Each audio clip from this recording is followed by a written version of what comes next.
Greetings and salutations, my lovely loonies. It is wonderful to have you here once again.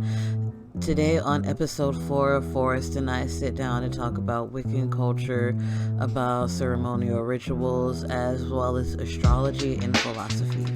For those who are comfortable with continuing on and listening, then we welcome you comfortably. If not, it's okay. Go ahead and exit out, and I will see you in episode 5 when me and Elsie come back with our little hijinks. All right, greetings and salutations, my lovely loonies. It's amazing to have you back here for episode, I'm going to say 4. You can correct me if I'm wrong. But today we have Forrest here, and we are going to be talking about both philosophy and a little bit of Wicca. So sit back, strap in, and we are about to have a wonderful show. Yay. Okay, cool. All right, and go ahead and say hello, Forrest. Tell everybody a little bit about yourself. Okay, so my name is Forrest. I consider myself...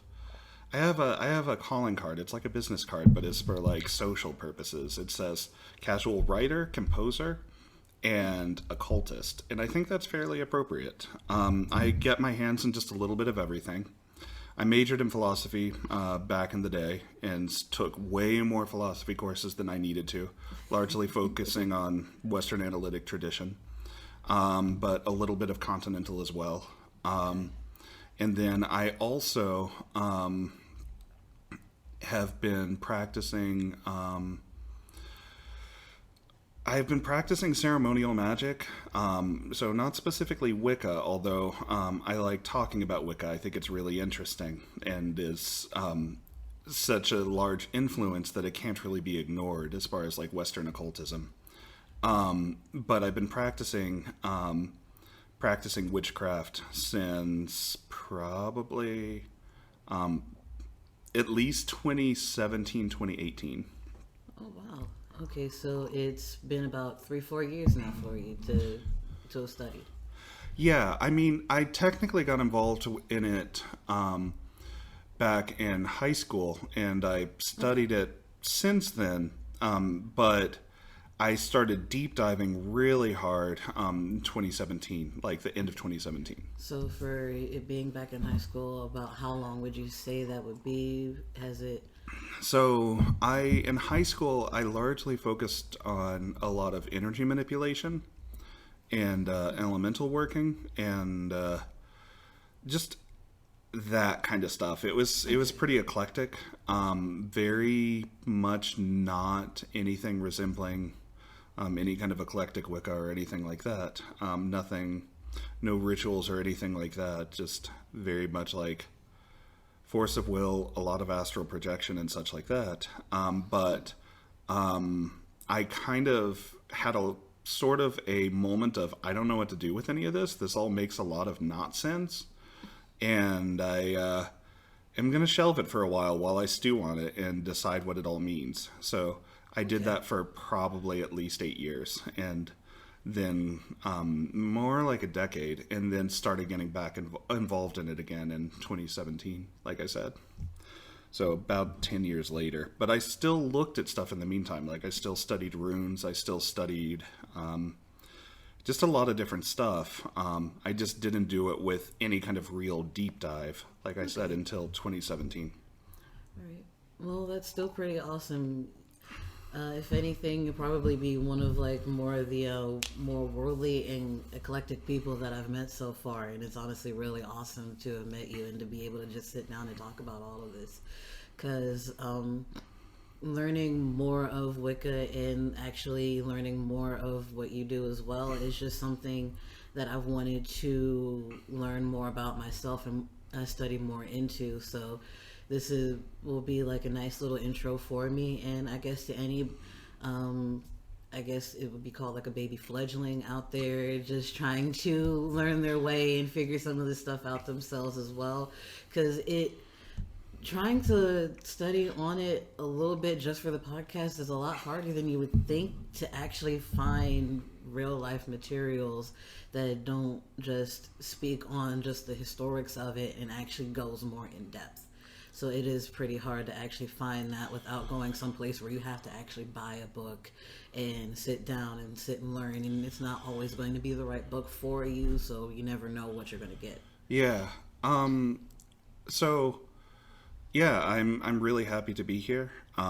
This is an exciting opportunity for me to, to share and talk, and I do like doing those things, so that works for me. The term that kind of gets thrown around a bit is like baby witch. It gets thrown around on TikTok a lot. Which TikTok is its own strange place. I kind of jokingly say that TikTok is a closed practice and should stay that way, but that's kind of its own thing. As far as material goes, probably the single best, if you are interested in witchcraft and ceremonial magic more so than Wicca, probably the best resource on the internet is Quarea, which I can give you a link to. It's Quareia,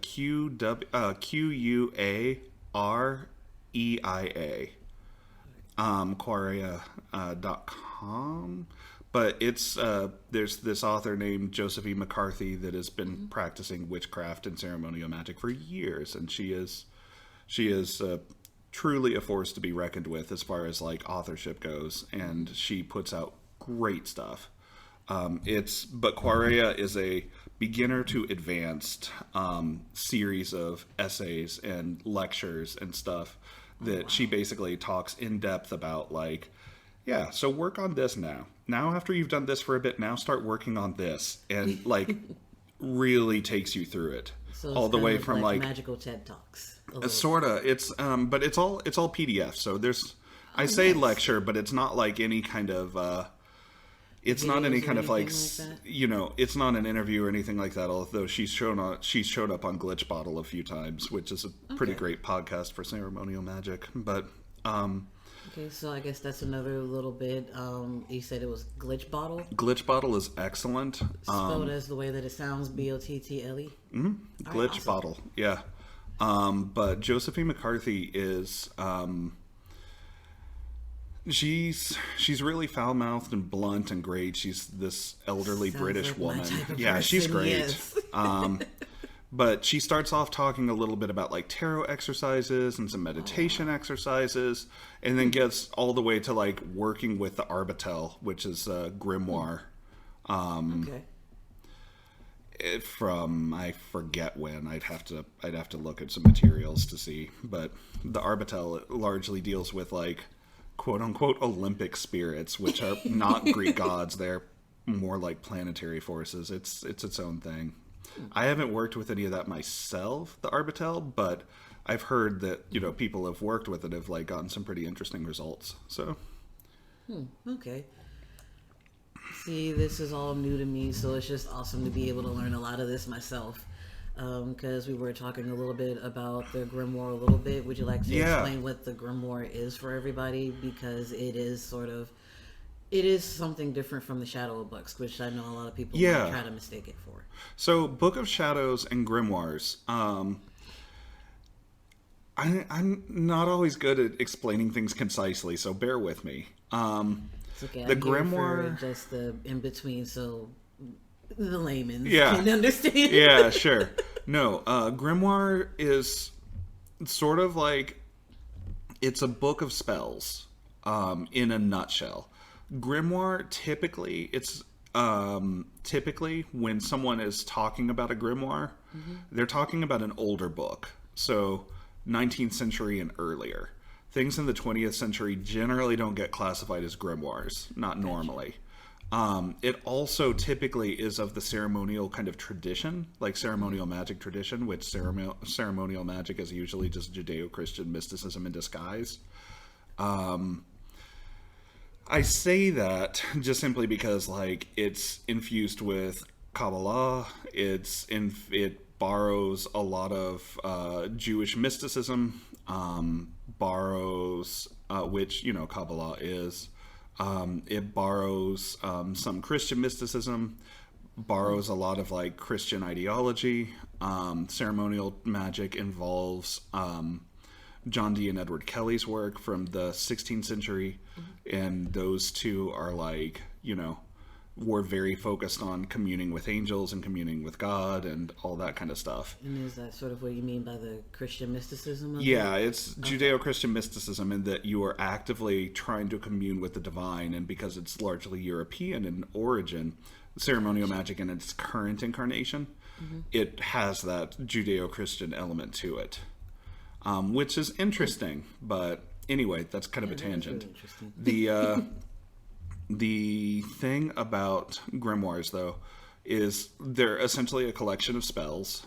They're usually they talk about how to, procure and produce different magical items that you use as part of the workings, and they essentially, again, are older. So you have like the the Greco-Egyptian magical papyri, the PGM.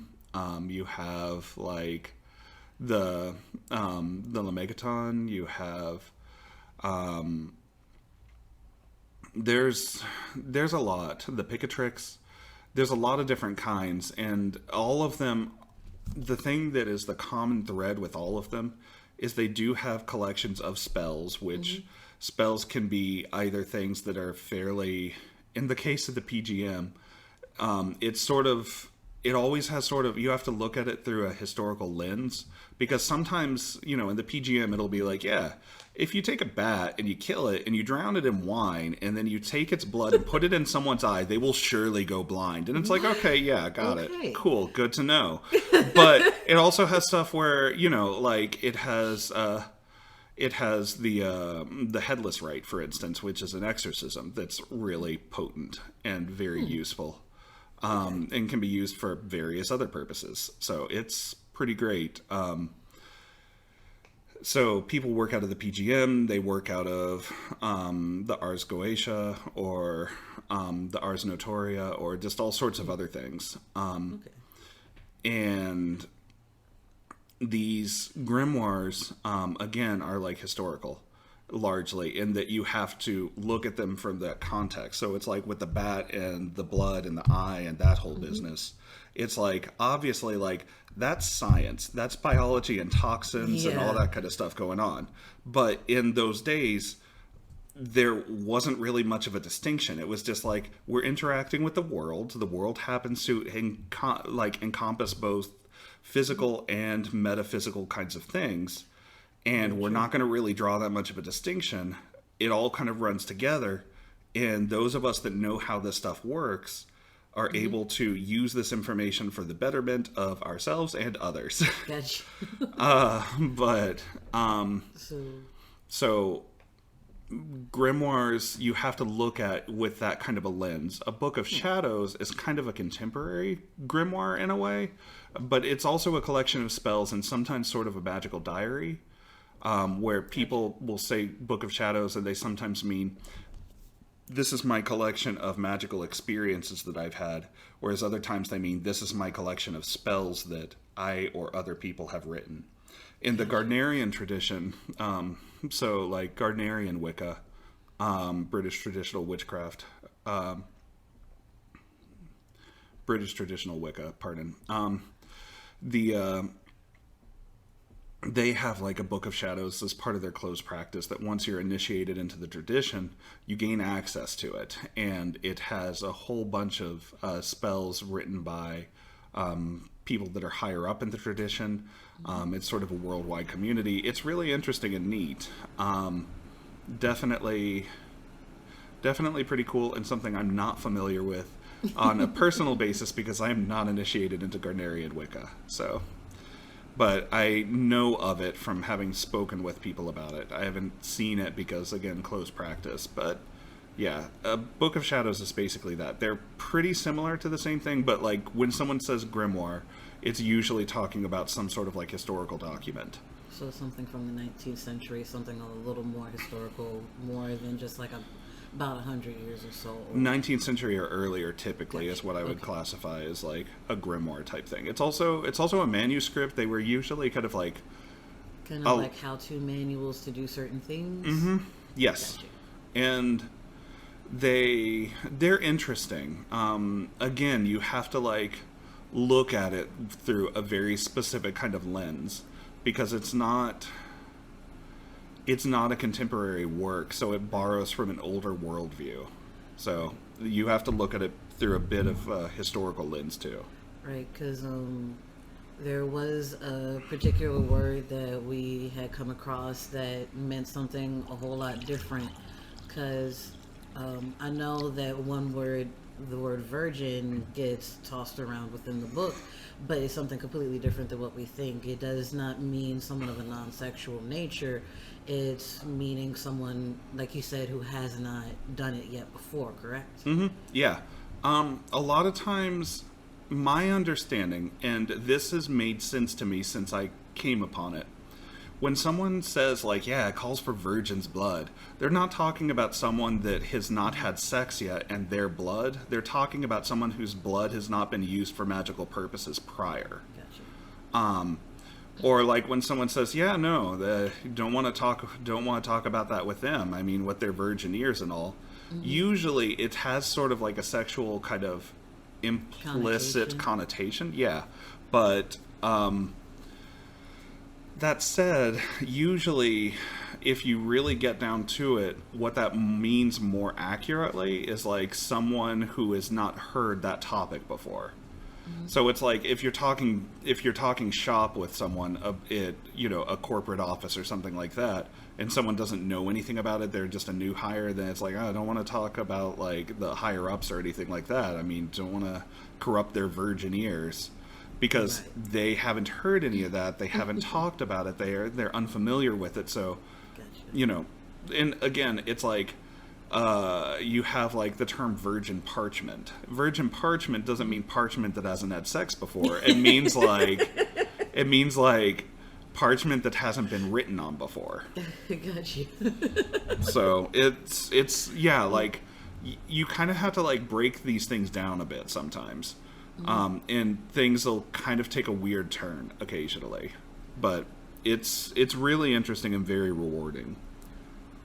It really does sound like it. All this sounds really cool, and it is nice to know that there are just certain terms that even I didn't know that were being used poorly and pretty wrong. And it is nice to get corrected on that because it helps my virgin ears.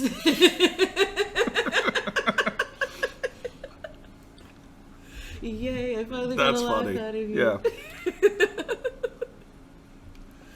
Mm-hmm. So you did say you're more into ceremonial magic, and you did say that is more of a broader topic. Would you like to talk about that just a little bit more? Because I know that's something you're a little more comfortable with. Yeah, I mean, I'm not really uncomfortable with much of it. I'll talk a little bit about Wicca to sort of distinguish it from ceremonial magic. Mm-hmm. So Wicca is a 20th century religion that came about. Gerald Gardner, a British person, witchcraft was no longer outlawed in England at a certain point, and Gerald Gardner started coming out with material shortly thereafter. And he was largely influenced by Aleister Crowley and the Hermetic Order of the Golden Dawn. So some of Gardnerian Wicca, so goes my understanding, involves certain things like actual rituals from the Hermetic Order of the Golden Dawn, such as Lesser Ritual of the Pentagram and such like that. But Gardner taught and was in correspondence with Alexander, who, branched off. It was like, I'm going to do my own thing. I disagree with what you're doing. And then George, I forget, but you have the Gardnerians, the Alexandrians, and the Georgians, and they all are kind of doing their own thing, but they're all kind of related and have their own practices and stuff like that. But anyway, Buckland is this British person that came to the States, and I think the 50s or 60s, and he basically introduced British traditional Wicca to the States. And there is sort of an interesting thing that happened. Wicca, as a lot of people talk about it, are talking about eclectic Wicca, not like British traditional witchcraft or British traditional Wicca. And which makes a lot of sense, because even looking into it, it seems like more of the content that I would find would be more over in Britain, because it's more widely accepted there, even though it's still a little odd and shunned in certain aspects. It's a lot more open there for people to just be understood and be out and about and learn so much more about it. It's true. Britain is kind of an interesting place in that, like, a lot of the people are atheist over there.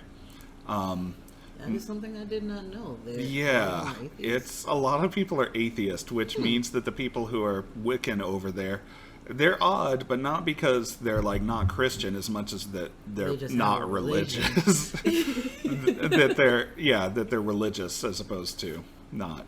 Anyway, but not to say that Christianity is not a thing there. It obviously is. I mean, that's like Protestantism's home. But anyway, so Buckland brought it over. Covens started cropping up in the U.S.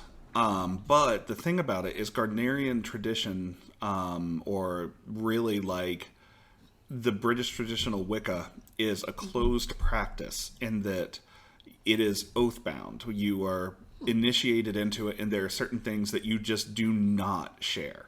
Like the name of the god or the goddess in Gardnerian Wicca, they have their own special names. But anyone that's not initiated into the tradition, they don't know the names, and you're not supposed to share, period. You have names that you'll refer to them as out to people who are outside the tradition.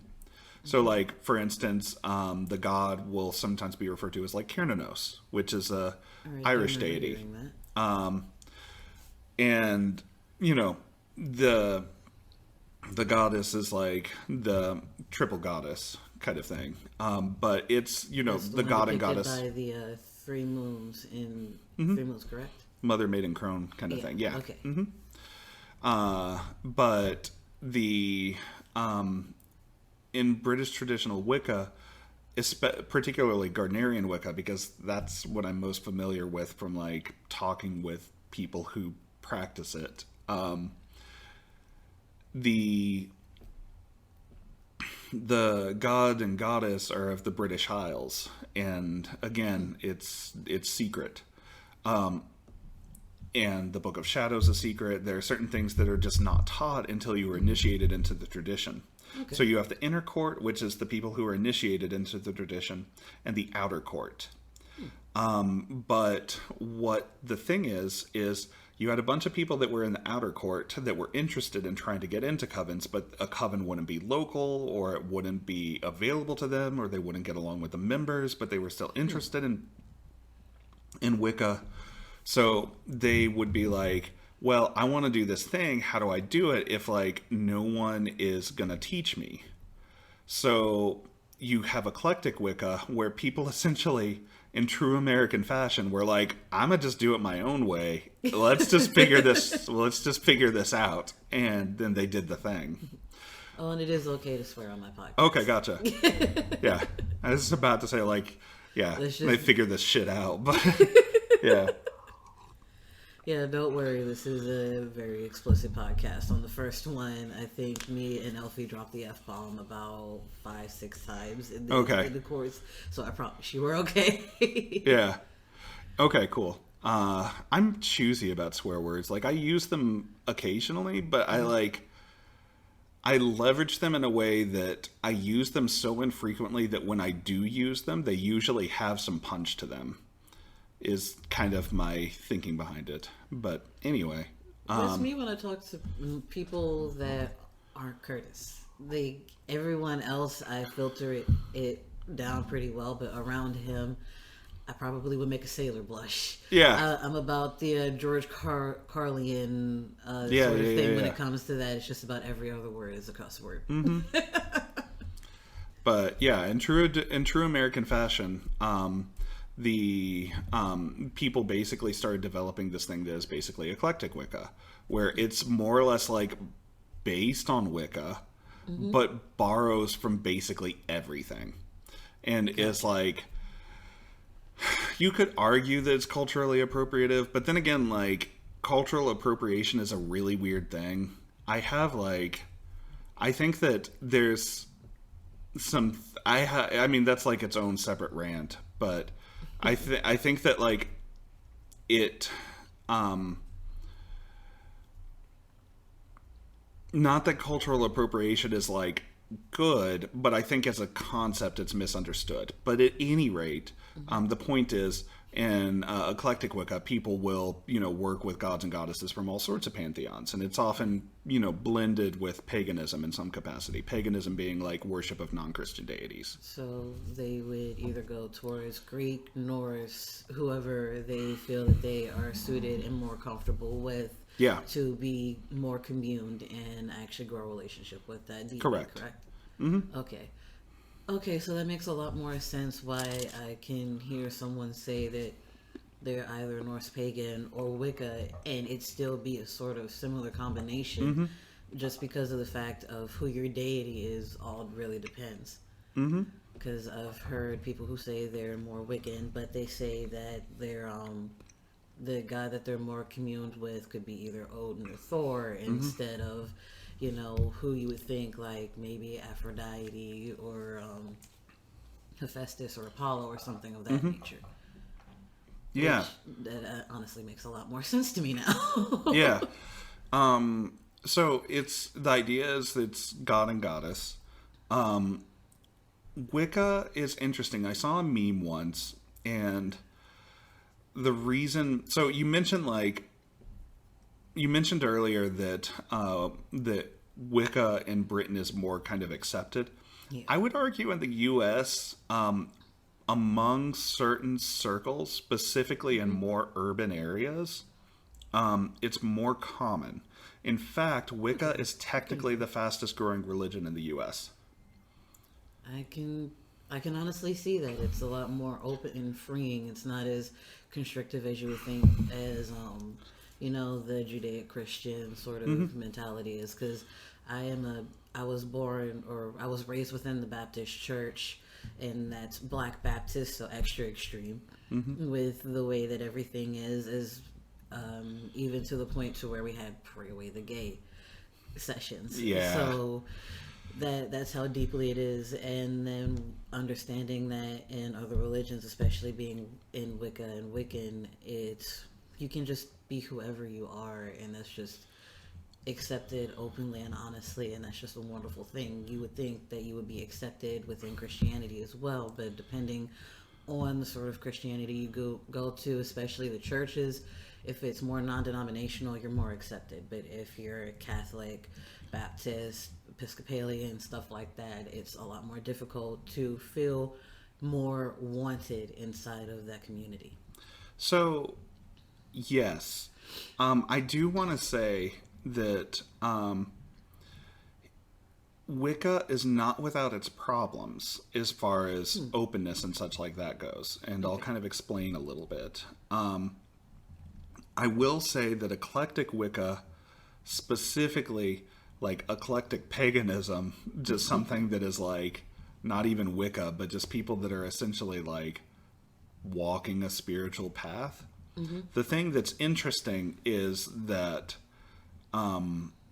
people essentially, it's the best way I could say it is it's very much a do-it-yourself kind of thing.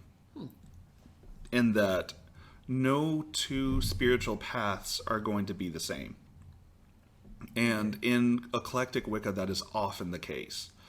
Eclectic paganism, it's often the case where someone will be like, so for instance, I'm in a coven that is of the Isian tradition. So we work with Egyptian deities, and it's also very ceremonial magic focused, and it's pretty interesting. I like it a lot. None of us practice the same. There's 4 of us, and there's the high priest of the tradition, there's the high priestess who is of another tradition, there's myself, and there's one other person. The last person I mentioned is very much a medium and is focused on spirituality in a certain way that is different than I. And the person who is over basically leading the coven, because he's been in the tradition for a while and essentially invited us and was informed a coven with the other 3 of us. he practices things close to me, but also at the same time has been part of like this McFarlane Dianic tradition for like years and years and years and years, like 2 decades basically. And like they are, they're ceremonial magic focused, but they don't focus on it the same way that I do. Okay. And the other person is, is probably like really new agey medium in a lot of ways. Mm-hmm. So we all have a very different approach to the same kind of thing. And the thing that we have in common is some of what we do is the same across the board. And those are like specific ritual type things. For instance, we perform a variation of the lesser ritual of the pentagram. Okay. As an opening and closing to our ceremonies. We also have a liturgy. The liturgy is the same every time. Lesser ritual of the pentagram, the words that we use and the gestures we use are the same from person to person. Where it differs is like my beliefs about what the lesser ritual of the pentagram does are different than other people's. Gotcha. And vice versa. So there's a lot of differences just in beliefs, and the practices are sometimes the same, but like, it's the kind of thing that it's like everybody's understanding of a word is like slightly different. The visualization you get when I say the word stone is different than the one that comes to mind. There are similarities in that when I think of a stone, I think of like a smooth rock. Whereas when I say rock, I think of something jagged. But that being said, it's like the stone I'm thinking of is not the same stone as yours. So it's with beliefs as far as like how does magic work? When I'm working with a deity, how am I communing with them? What does that mean? Where do they exist? Where do they return to when I finish talking with them? All of that kind of stuff is like very individual. It's very personal. But the thing that's common is like the practice itself, where it's like how you work with the deity is like up to you. But that you're going to work with the deity is pretty likely if you're, practicing paganism. And also just to mention, there are such things as like Christian witches and Christian Wiccans, which sounds peculiar. There are also atheist witches and Wiccans. That is actually very peculiar. I would not have thought that, especially atheists, it would be that yeah. way. And the idea is that, they'll look at God and Goddess as like an archetype. Okay. That don't like actually exist, but are like unconscious manifestations that we're projecting or something like that. But the point is like what you make of it is up to you. Okay. But there's no one true way to go about it. An idea that's pretty common in Wiccan practice, I think, is this idea of orthopraxy. So you have orthodoxy, which is like, one true belief. It's like orthodox as in like you do it, you think about things in this way. Orthopraxic is the practices this way. What you make of it, what you do with it is up to you. But the practice itself, where it's like lesser ritual of the pentagram is lesser ritual of the pentagram. You're going to do the same thing. The visualizations that you have, the effects that it has, the way that it plays out is different. The way an initiation into a tradition works out is the same from person to person in terms of like what's done, but what it means to you and the spiritual experience you have, and the way it impacts you is different from person to person. So it is very individualistic, and in that way, it's a very open religion very often in paganism just generally, because you do it your way. You make sense of it on your terms. And I think that's the appeal. You're taking spirituality and taking it into your own hands. Instead of going to the church and going like, okay, I want to like pray to God, let's pray together, and we're going to do it however you say, and it's out of my hands entirely as to what happens. It's now more like I want to be able to talk and speak to God myself, so I'm going to put it into my own hands to figure out my best way to be able to do so. Exactly. Okay. Now, that being said, there is like a degree of turfiness that is especially present in Wicca, particularly. There's like various bad stuff. There's like bad fuckery that happens in like paganism and Wicca. For instance, and it's not unheard of that like Norse paganism has like some white supremacy going on, like with Asatru and stuff like that. It's just a thing, and it's like it sucks. It's like fucking don't steal my shit and like appropriate it for like your own bullshit, your own incredibly bigotous or whatever, bigoted purposes. Which sadly, a lot of religions just have that in general, just like with Christianity. It's been used for so many dark and just wrongful purposes, greedy needs throughout history, just for convening to your own means. And just saying the ends justify the means sort of purpose, and putting everything within the name of the Lord, the name of God, just because you want everything a certain way. So with Wicca, so I mentioned TERF as in like trans exclusionary radical feminism, I think is what it stands for. Yes. The turfiness that shows up is so you got the god and goddess. And the god is the god, and the goddess is the goddess. Mm-hmm. And they're very, like, cisgendered.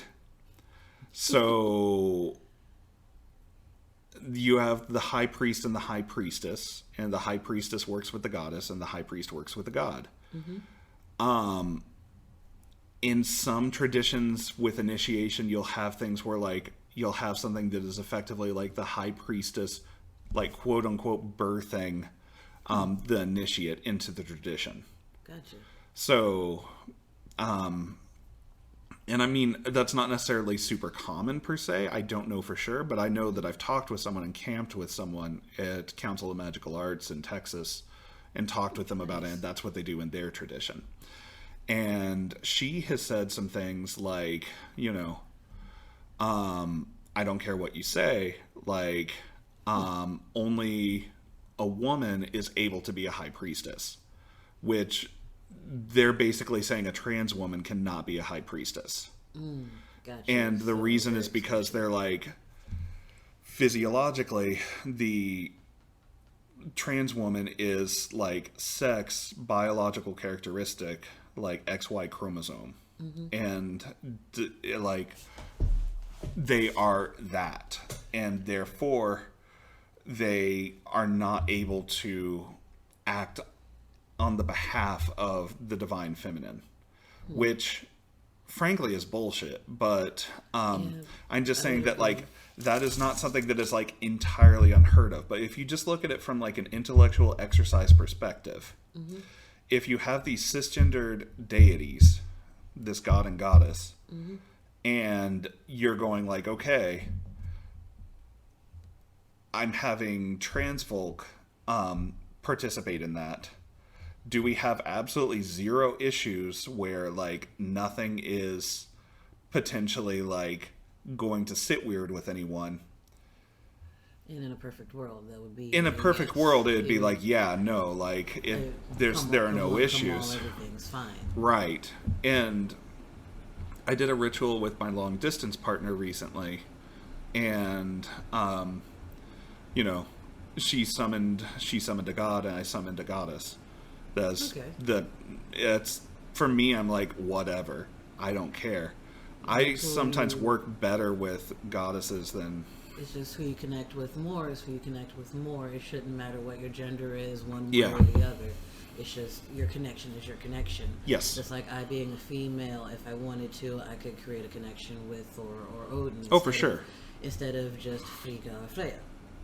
sort of ordeal, or just with Greek goddesses, I could connect with Hephaestus, I could connect with Zeus instead of, Hera or Aphrodite. It just truly depends on who you connect with more and what your connection is, instead of just what your gender should be connected to. Instead of like forcing you there. Yeah, I'm gonna make a quick tangent real quick. Okay. And this is just like brief soapbox moment. Soapbox away. Okay. So the biggest issue that people run into when talking about trans anything is they don't fucking get their terms right. Like, what I mean by that is sex and gender are totally separate concepts. They need to be. So if someone says, in my head, if they say male, they're talking about, like, physiologically, biologically, male. If they, in the sense of, like, sex organs are masculine, they are male sex organs, versus, like, female sex organs, versus, like, intersex, whatever.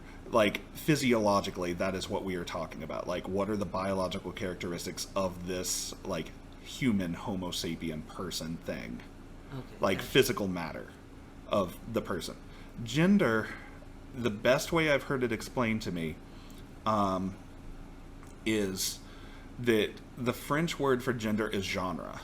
So if you take the French word and borrow it back into English, asking someone's gender is like asking, what genre of lived experience do you have? What genre of person are you? Okay. And that being said, things like, a vagina or a penis, those are sex organs. They don't have gender. Breasts do not have gender. Gotcha. Okay. If you separate the two completely, then it solves a lot of bullshit very quickly. It really, really does. I've actually never had it put to me that way, and I'm very happy to finally have it put to me that way. That actually helps out a lot. So sex truly is just the organs that you have, saying male, female, XY chromosome, all of that. Right. Gender is something completely different, whereas like saying a genre, what topic is more so where you need to go when you're actually saying the gender you are, what type of gender you are, and things like that. Right. And that's how I look at it. And the reason that I think should look at it that way. The reason that I think it's useful to look at it that way is because it's like going to an OBGYN as a trans man does not make you less of a man. Yeah, because those are like care for you as a human, as like a living organism. Just because you haven't fully made the transition yet doesn't mean that you're not a man still. It just means that there's just so needs of your sexual body that you need to have to actually get done.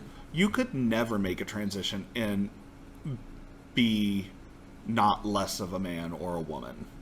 So for instance, it's like, let's say hypothetically, so I consider myself like fairly androgynous, all considered. I'm mask presenting, and for societal purposes, I am very masculine aligned. Like, I am a large person. But that being said, it's like my lived experience has both masculine and feminine components, and is not really like best understood as like, yes, this is like a masculine man style lived world for me. In a lot of ways, I identify with women a lot more and understand them a lot better and get along with them much better, just simply because like the lived experience of cisgender women computes in my head and is something that resonates with me a lot more and is a thing that I'm more familiar with than like cisgender man kind of stuffs. Which is sort of like for me, but just flopped, because I connect more with, cisgender males than I would normally females. And it's just the way that I normally work and flow with, because I have more male friends than I do female. Yeah. And the female friends that I do have are very few, but we're close and we're tight-knit, because where we connect is where we connect, and there's no extra mess or BS, and that's the thing that I absolutely love. Yeah. Because I just can never deal with the bullshit. I can't deal with the extra drama that comes with, you know, what you would call your atypical female and things like that. That's just not me. I can't handle it. And the thing about like gender related stuff is you also have xenogender or like agender or stuff like that. Yeah. And all of that starts making sense a lot more so if you're like, okay, well, I'm not going to look at things in terms of the masculine feminine binary because that's not the best way of understanding my lived experience. The best way of understanding my lived experience is through some xenogender kind of concept. Like, for instance, I am best understood as a mystery novel. My life feels like a mystery novel. And that is my lived experience. It is like that to me. It is much more that than masculine or feminine. And for some people that can be absolutely true, and that's where you end up with like a plethora of genders, and I think it's actually very appropriate, because those are just taking terms and basically trying to quickly explain, this is what my lived experience is like. Right, and it's actually been proven that there are multiple and so many genders for you to be able to associate yourself with and actually feel more comfortable. It's just we got so far away from that because this did used to be a thing even in Greek times and ancient Roman. It's just that we're now getting back to that instead of just continuing it on. It's just once Judeo-Christianity and everything came a part of everything that we are is when it really started to take over, and just there's two genders, there's two sexes, there's nothing more. You're this way or you're that way. You have to be straight. You have to do these things. Yeah. You must be these particular ways and certain ways to actually be accepted anywhere and be comfortable. And it's nice to see that that is changing and saying, no, there are multiple genders, there are hundreds, there are, yes, two sexes, but there are so many genders. You can be whoever you want to be. You can be comfortable in your own skin. You can be gay, lesbian, you can be straight, you can be bisexual, you can be pansexual, you can be asexual. You can be aromatic. There are so many that are out there now that it is just wonderful to be able to see. The thing that, going back to Wicca and stuff like that, I saw a meme a while ago that I think is really appropriate, and it states that the reason that, like, women a lot of times as they're growing up have sort of a witch phase, and I don't really think it's a phase, but have, like, sort of a phase where they're interested in witchcraft and such, is because the witch is the one sort of female archetype that does not get their power from a man. It is self-granted. That would explain for me, because I was one of those that did have that sort of phase, or quote-unquote phase. Because, like, the things that I love to read and listen and watch about were either very vampiric or witchcrafty. And especially with the archetype being a strong female lead within everything. So Charmed was very much so one of those things. There's a book series called the House of Night series where it goes both into witchcraft as well as the vampiric sort of sides of things, but the women are more of the higher ups in the hierarchy than men. And yeah, I would agree that you kind of connect to those a little bit more when you're a female, because it's just nice to see that you can be your own person without, you know, having a male archetype beside you, leading you wherever you need to go, giving you your strength, giving you your voice. You have your own strength, you have your own voice, your own will, your own power, your own need to do and want to do anything that you want to do. And at any rate, so this is basically... So at any rate, yeah, like, this all kind of, like, stems from me saying that, like, you know,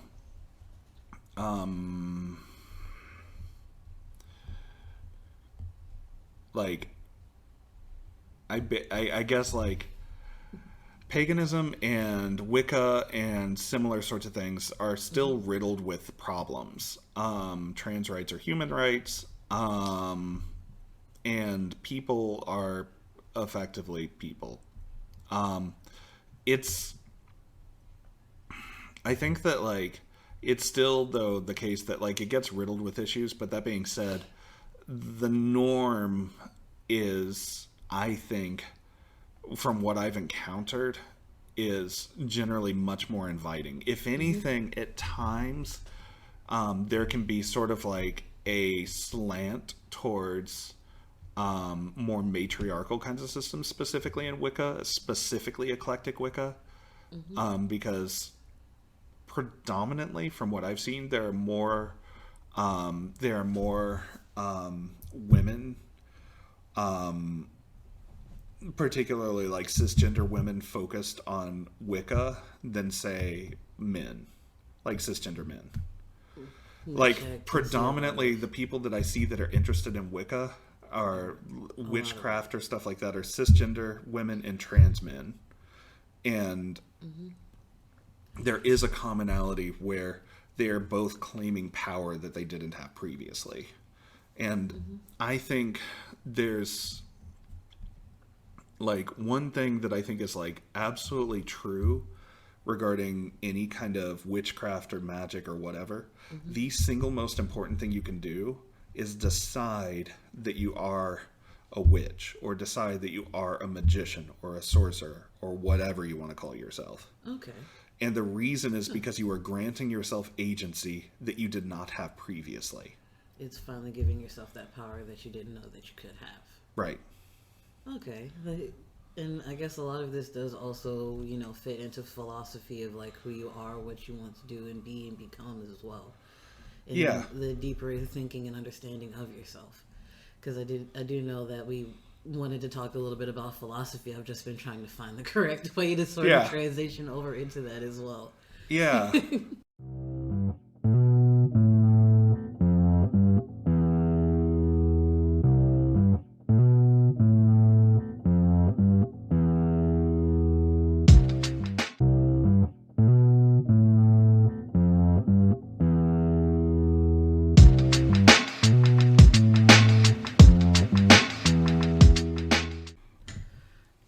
So we're transitioning a little over into philosophy now, or did you have anything else that you did want to talk about Wiccan and pagan culture?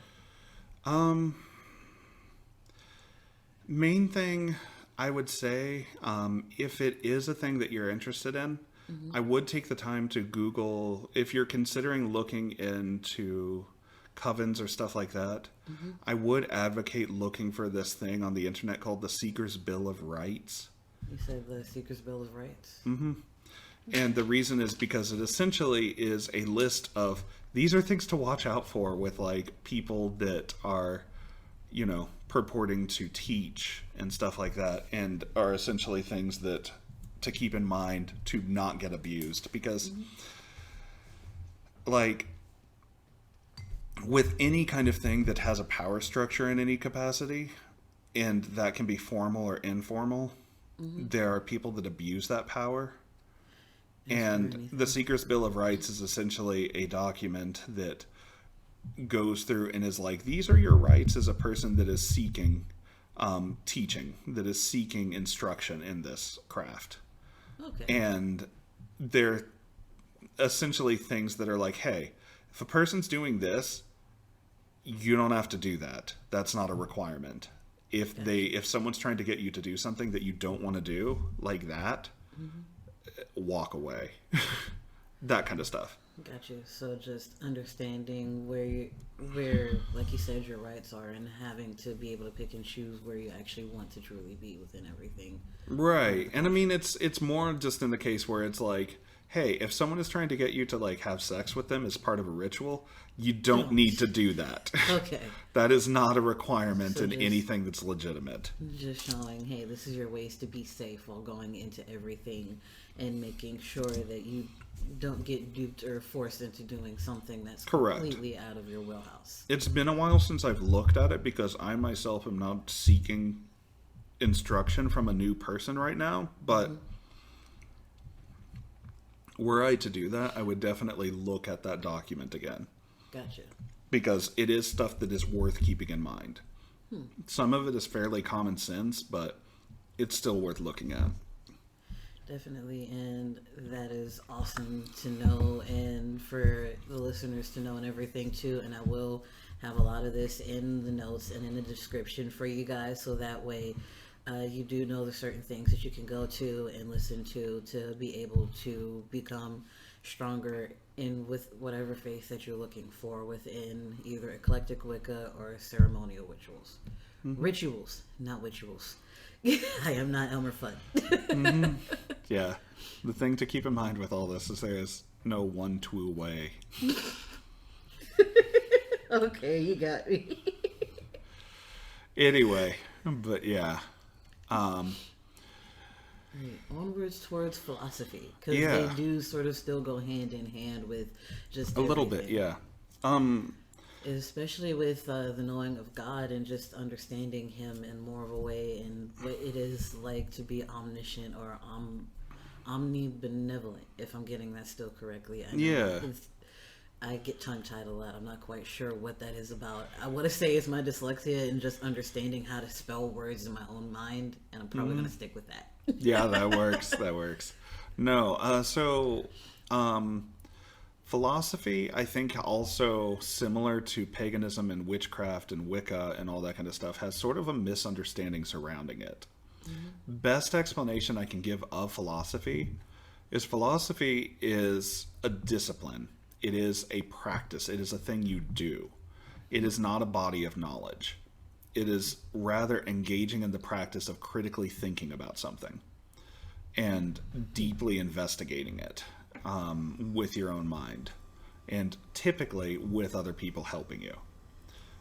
The reason I say it that way is because the cornerstone of philosophy is dialectic, which is basically having a conversation with two people and essentially arguing about something with certain kind of rules and parameters where you're like, Gotcha. don't insult each other, okay? Like, don't, call something into question in a way that's like disingenuous Yeah, or it's- anything like that. It's actually Disingenuous, having yeah. the fact behind whatever you're trying to It's like say to the person, or if they say like the sky is orange on this day at this time, you have to be able to look at them and say, no, the sky is not orange on this day and this time because of these extra facts. You may have given me your information, but here's my information to back up why I feel this is my answer towards Well, it. beyond that, it's like if someone says, this is not the case, prove it.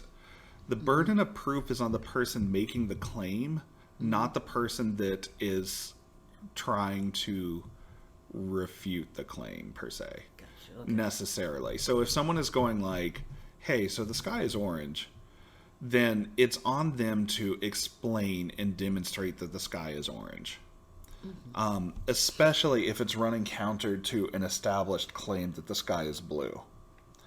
But also, it's like, there are these things called logical fallacies.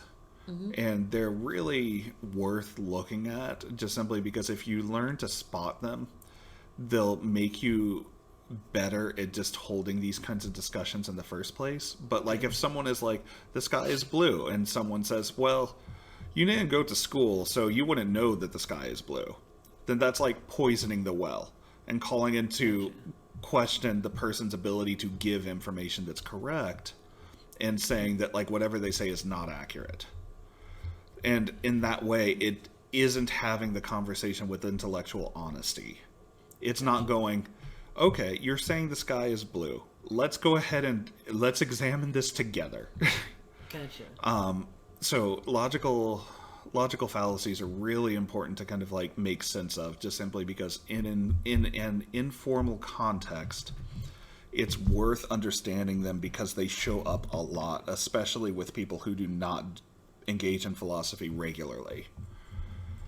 That makes a lot of sense, because I knew, especially for this conversation, I would need to actually do a little research, digging and information gathering myself, so that way this could be a logical conversation. This could actually be something that made sense. It wasn't just one-sided and me saying, oh yeah, philosophy's this, and completely getting everything wrong just because. It's fine. That makes sense though. Because I did at least take a couple of courses in college for it, but I wasn't like you who got to major in it, which thinking back on it, it would have been such a fun major for me because I love going to both psychology, sociology, and philosophy, and just getting to know more about those because I love understanding the person and the human mind more than anything else in the world because nothing runs without us, essentially. So it's good to get to understand who we are and why we want to do things and why we want to go the paths that we want to go. Is it, and just understanding, is it predetermined? Am I making my own choices? Is there some higher being pulling the strings? Am I in a matrix situation where this is all a simulation and every time that I go to sleep is me just blanking out back into the real world? Yeah. You never know. And just also the inceptions of it, of just wondering, when I'm asleep, is that really me awake? And when I'm awake, is that really me asleep? Those weird thoughts that just plague a lot of people every now and again, when, especially during COVID times, and me seeing that pop up so much on TikTok, and everyone's just like, okay, hear me out, but what if? And then I'm disturbed about thinking about it consistently for about a week, and I can't stop. Because they actually give you some proof behind what they're saying, so it actually makes you think about their theory and what it could actually mean. And so it just is a little disturbing. I do remember that when my little sister was about 8 and I was 12, she told me something, and I can't even remember what it was. I probably blocked it out, but she had so much logical proof behind it. I could not argue with her, and I was a little disturbed. Yeah. Yeah. The other thing about engaging in philosophy is you learn to spot things that are wrong with arguments that people are making, and you're able to call things into question a little bit more easily, just simply because you are exercising that skill. Okay. So, for instance, it's like you're talking about things that are like eerie amounts of proof and stuff, and we were talking about religion, so we'll talk about Saint Anselm's proof for the existence of God. And it's called this ontological argument, an argument by being, like sense of being. Okay. So the argument in a nutshell goes like this. So God is a perfect being, right? So if God is a perfect being, let's go ahead and think about perfection.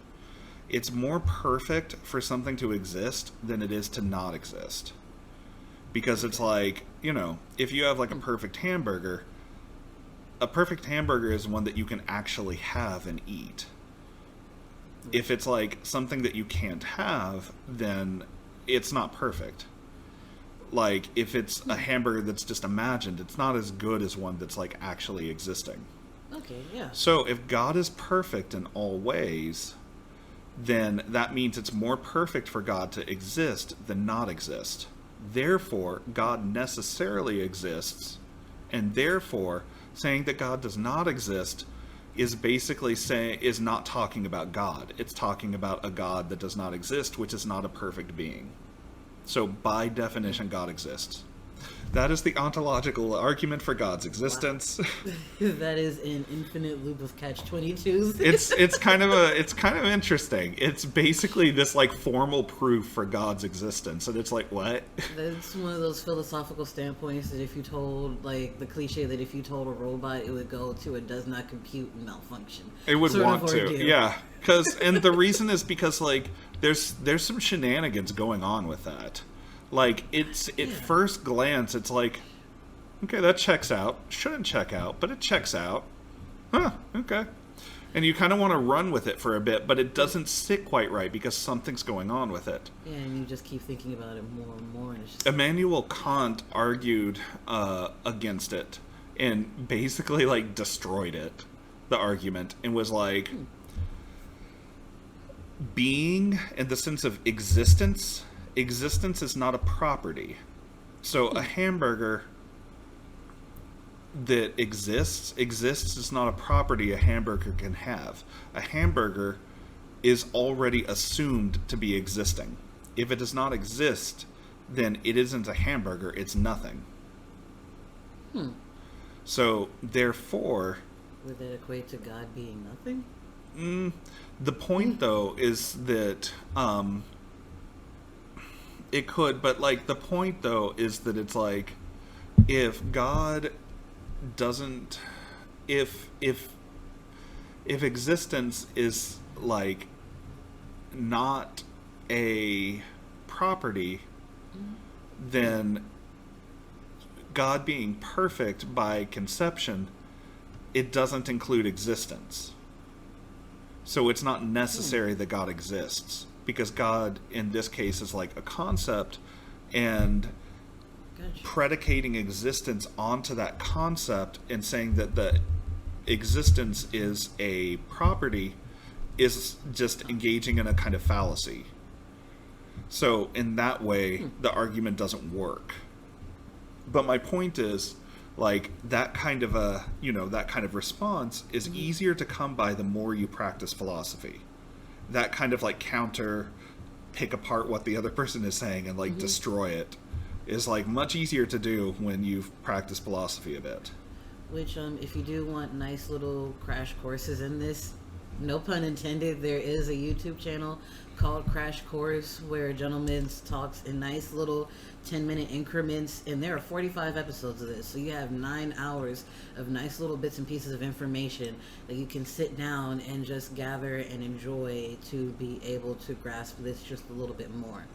Because, like I've been saying, this is, like I should be saying, this is just a conversation between the both of us.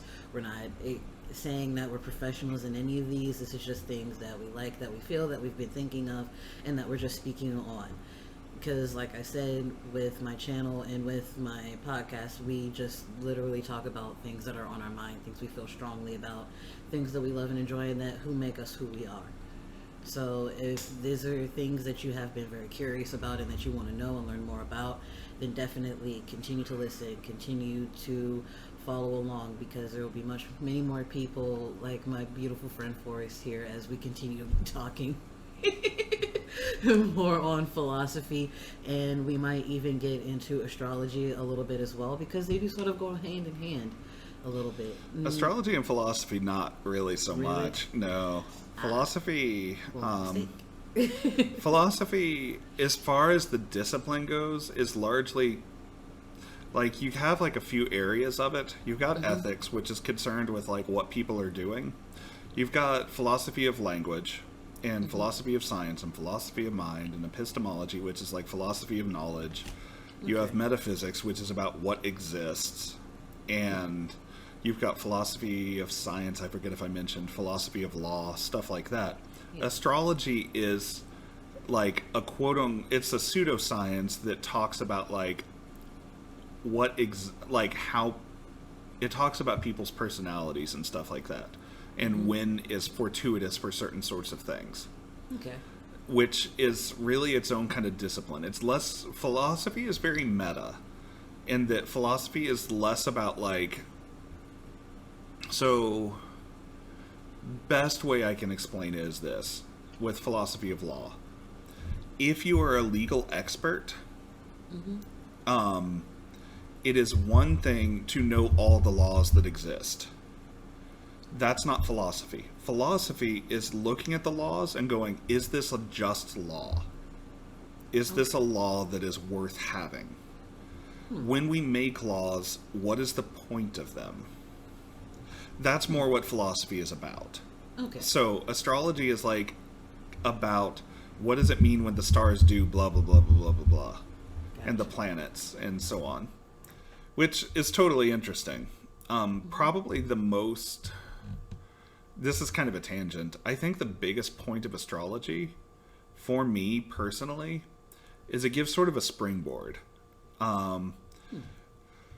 When you are looking at a person and you're, like, interacting with them and talking with them and stuff like that, and you don't really know much about them, if you find out a little bit about them, as far as, like, their natal chart and stuff, and can kind of pick that apart, it'll give you a starting point. It may not be correct, but it gives you a starting point. The purpose of the starting point is it's something you can run your experiences and intuition up against, which can create in philosophical terms, a dialectic. Okay. And that dialogue, that internal personal dialogue that you're having with yourself about the other person gives you a deeper understanding of them. So if I just interact with a person and they're like, and it's like, let's say for instance, they are a Leo. Leos are, you know, like Leo sun, Leo moon, that kind of stuff is like... If you want, you can use me as a reference since we did check out my birth chart a little bit. Yeah. Let's see. I want to use Leo, though. I think you're a Leo rising. I forget. I'm going to stick with Leo for just a second, though. Right. Leo can be fairly self-centered. And they're, like, very, you know... They're really charismatic. They're really friendly. They're generally pretty outgoing. Even when they're introverted, they can be fairly charismatic and stuff like that. But they like being the center of attention, and they like showiness and presentation. That explains that is the exact way I would explain my friend. She lives in Ohio. She's very much so a Leo that you just explained. And she does not deny it either. She says she loves being the center of attention. So let's say that we use your friend as an example. If I start with nothing, basically her knowing that she's a Leo gives me a stereotype. Mm-hmm. And the points of stereotypes are not bad. Prejudice by itself is not bad. The reason I say that is, and that's kind of a weird thing to say at first and sounds really off, but hear me out. We're prejudiced against tigers. We are prejudiced against man-eating plants. We are prejudiced against certain things that are like, you know, diseased-looking surfaces in the kitchen. The reason we're prejudiced against them is because we have formed a judgment before experiencing them, prejudgment prejudice, in going, this thing is going to hurt me. I should be careful. That is essentially what that is. A stereotype is essentially a wide-ranging prejudgment on a specific thing. So essentially going like... gives you a precautionary. Yeah. To sort of maybe look out for these traits instead of just assuming that this person is always going to be that, or assuming this is always going to be the norm. Just knowing that, okay, this is what I've gathered by this, and let me just be careful as I move forward. Right. So it's like with the Leo, for instance, it's like your friend in Ohio, it's like I'm working with a prejudgment where I'm like, okay, so she could be these kinds of ways. Mm-hmm. And it essentially just puts me in a perspective where I am like, rather than taking in nothing and starting with nothing and going, okay, she's going to do things and I'm going to make generalizations based on the things that she's doing in order for me to have a deeper understanding of how she operates as a person, so I get a better sense of who she is, so I get a better sense of whether or not I want to include her in my life, so I get a better sense of so on and so forth. Gotcha. The going, she's a Leo, gives me a starting point that I can then go, oh, she's a Leo, but... when I asked her if she wanted to talk about herself, she said, not right now. I want to talk about you first. So if she said that, then I would go, that's not traditional Leo behavior. That means she's more like this. And it lets me essentially have that starting point and jump somewhere with it, rather than going... Which, funnily enough, she is that type of person where she may like to talk about herself a little bit, but she's more so, I want to sit back and get to know you a little bit more before you actually get to know me, because she's sort of like me, where we're both kind of random oddities in the way that we do things, so we have to be very precautionary about people we're around. My boyfriend and her are all just people who we people watch. We view everyone as they are first before we try to let our true selves out to show who we are as a person as well. That makes sense. I mean, you've even seen it with me. Like, I wasn't as outlandish as I am now before we actually really got to talk and get to know each other just a little bit. Mm-hmm.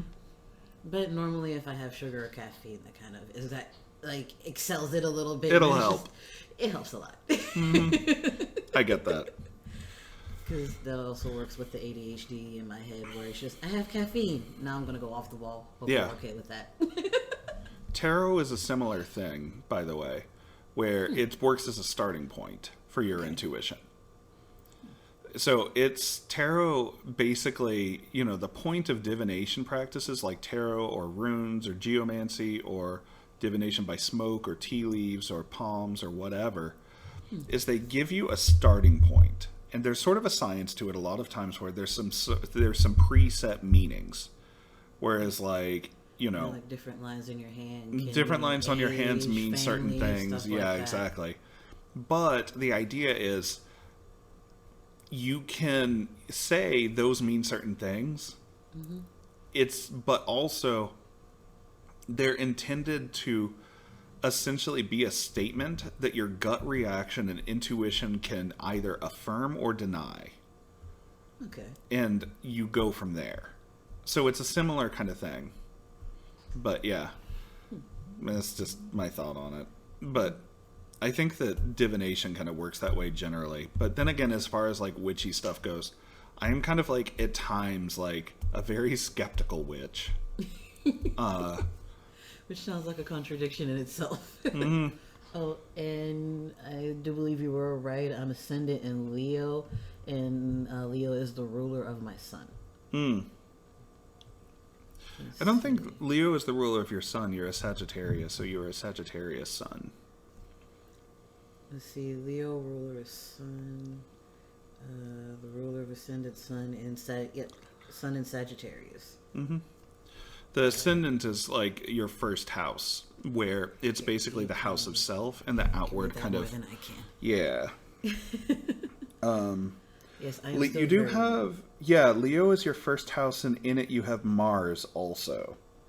Where basically what that means is, in terms of like setting boundaries and such like that, like the way that you do that in terms of like your personal being and mode of being is you are very like, you have some pride going on with it. You have a sense of like, you know, you want to make sure that the boundaries that you set for yourself are very like have presentation to them, in the sense that they're very like apparent and visual. Which is kind of a weird way to say it, but yeah, at any rate, like, Well, Curtis does say I wear my heart on my sleeve quite a bit. Like, it's very difficult to hide my emotions. Like, you can always see them on my face. yeah, that would probably align more with like the moon in the first house, which is like Me being a Virgo in that moon, I believe. so the moon is basically like how you emotion. Gotcha. And how you emotion is as a Virgo, which can be someone who is like fairly practical, and, you know, very like visceral in a lot of ways. And you do that in the area of the self, which means in terms of yourself and your personal being, you emotion is someone who is very visceral and kind of pragmatic about it. So in other words, like, your emotions, like, you don't get like caught up in like this weird kind of dreamy emotional state where you're like way the fuck out there. You're like more immediate world emotion kind of stuff. So in other words, you're not like getting caught up in emotions about things that like have never happened, could never happen, etc. You're more like emotive about things that are like, at least this is how I'd interpret it. You're more emotive about things that are like immediately present to you. Okay. I can see that. Whereas like for me, like I'll get caught up in stuff that's like not even remotely related to anything. I'll get emotionally caught up in stuff that like that could not happen or anything like that. Like I'll get all anxious about things that are just It'll happen to me from time to time too. My brain will literally go off on a tangent of its own for a little bit and put me in a thought process that I know more than likely will never happen, but my brain's just like, but you need to know the scenario just in case. And then I get caught up in it, and then Curtis looks at me, it's like, what's wrong? It's like, what do you mean? You're scowling. It's like, oh, I guess I just had a really bad thought. Are you okay? Yeah. Nothing to worry about. I'm okay. It's just, he's just staring at me like, are you sure? It's like, I promise, if it was anything about here and now, you would know about it, and I'd be more than just scowling. Yeah.